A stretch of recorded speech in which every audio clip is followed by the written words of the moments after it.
Who gives a higher real estate assessment? In an experiment, a single home was assessed by both real estate appraisers and local government tax assessors. A randomly selected sample of 22 appraisals done by the real estate appraisers had an average value in thousands of 212.1 with a standard deviation of 8.48. A randomly selected sample of 23 appraisals done by tax assessors had an average of 225.3 with a standard deviation of 9.01. Find the 90% confidence interval for the true mean difference. So we're looking for the 90% confidence interval for the true mean difference between the two types of appraisals. And they tell us, do not assume equal variances. And they ask if there's a significant difference. Okay, so let's start with the first thing we should do, which is to list all the data. So let's try to figure out how we should organize this. So I'm going to start out by just taking what they gave us directly here. It says a random sample of 22 appraisals done by the real estate appraisers. So I'm going to use real estate, so RE for real estate appraisals, and then I'll use, after that, tax assessors, so I'll use T.A for tax assessors. And then when I'm done from there, I'll just do N equals, X bar equals, S equals, and that'll be for both groups, N equals, X bar equals, and S equals. And then after that, I'll have confidence level, and lastly, alpha. So for the N, I'm going to start with the first N here. It says 22 appraisals done by the real estate appraisers, that's 22, had an average value of 212.1 with a standard deviation of 8.48. Then they're going to tell us that a sample of 23 done by the tax assessors, so 23 here, had an average value of 225.3 with a standard deviation of 9.01. Then they tell us the confidence level is 0.90 and alpha is 0.10. Okay, so that's our two groups of data. Now, from there, we're going to do our table value. So we want to observe N is small, and since N is small, both N's are small, we're going to go ahead and look for T alpha divided by 2. All right, so when you're looking for T alpha divided by 2, you need to have, of course, your alpha level chopped in half. So we're going to be looking for T of 0.05, so we'll look up 0.05 and one tail, and then we need to have the degrees of freedom. Unfortunately, for this problem, since we're not allowed to assume equal variances, and since these sample sizes are not the same, we're going to have to use the complicated formula to get the degrees of freedom. So I've written this down for us so we can use it here, and that formula is given by the following procedure, right? So basically, we have to plug in our data values into this complicated fraction. And then once we have that, we'll have an estimate of the degrees of freedom. We'll truncate the answer. So if the answer turns out to be a decimal, we'll just drop off the decimal portion. Okay, so let's start with the A and B values that we have to calculate here. We have to basically square the standard deviations, divide by the sample sizes to get these A and B quantities. All right, so A is going to be 8.48 squared over the sample size of 22. And then B will be 9.01 squared divided by his sample size of 23. Okay, so let's work both of those out in our calculator now. So we're going to start with 8.48 squared divided by 22. That's going to give us A. I'm going to store that answer in my calculator under A. If you don't have a calculator that allows you to store the values, just write them down and make sure you plug in enough decimal places to avoid a lot of rounding error. So 3.268 ... right? And then for B, we'll have 9.01 squared divided by 23. And we get the answer 3.529, and I'm going to store that in variable B on my calculator. But again, the answer is 3.529 ... right? Okay, now we're going to take those A, B values and plug them into the formula here. So we're going to use that big fraction now.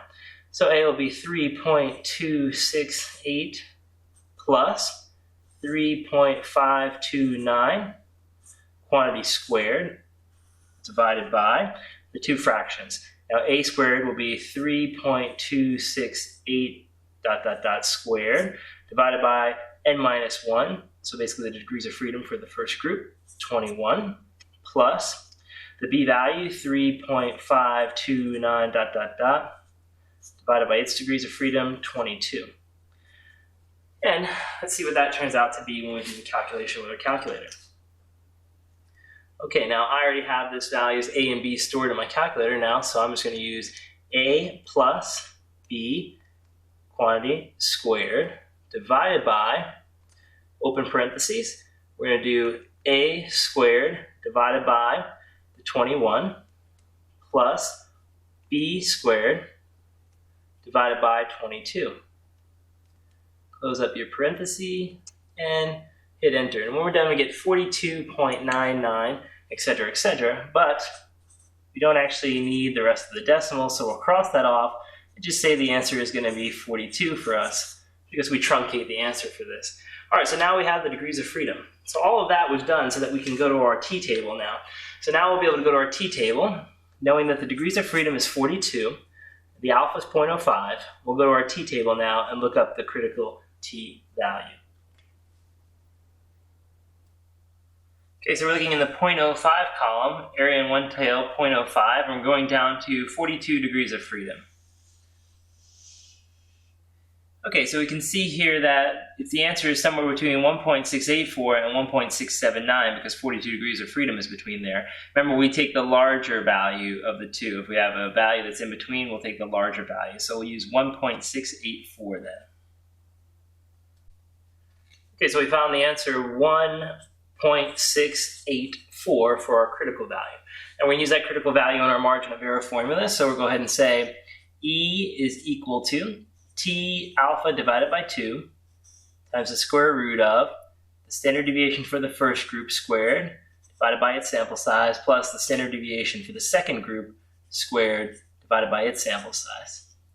Okay, now let's plug that in. The T alpha value is 1.684 times the square root of 8.48 quantity squared over 22 plus 9.01 squared divided by 23. Let's see what that gives us in our calculator. Okay, so we're going to start out with 1.684 times the square root of 8.48 squared divided by 22 plus 9.01 squared divided by 23. Close up the parenthesis there, hit enter, and we get the answer 4.390, so on and so forth, right? So we'll say 4.3907 ... and I'm going to store that into my calculator as the variable x. Of course, if you don't have a store feature, just write down plenty of decimal places. Okay, so now from there, let's go ahead and finish the problem by filling in the interval x bar 1 minus x bar 2 minus the error, comma, x bar 1 minus x bar 2 plus the error. Okay, let's do the subtraction for that to see what the difference is. So we'll have 212.1, we're just taking the differences of the means here, minus 225.3. We do that and we get the answer negative 13.2. And we're going to subtract off our error and then minus 13.2 plus our error. And when we're done with that, we'll have our solution. So minus 13.2 minus the error. And then we'll do that again, this time adding the error. Okay, so our final result here turns out to be minus 17.59 up to minus 8.81. Okay, so that's our solution. Let's observe the fact that the interval is negative throughout. That means that the second variable was bigger than the first. We can see that the x bar was bigger. It was significantly bigger because both interval limits are negative. And so that means clearly it's true that the tax assessors appraise the houses at higher values than the real estate assessors do, or the real estate appraisers do. And at that point, that means that there's a significant difference, and perhaps there's an important issue here because, as we mentioned, I think in a previous video, the tax assessors, of course, are going to charge you taxes based on how they assess the value of your home. A higher home value would lead to a higher tax rate. So it's an important result to see that real estate assessors find a different result than the tax assessors do. All right, so that's it.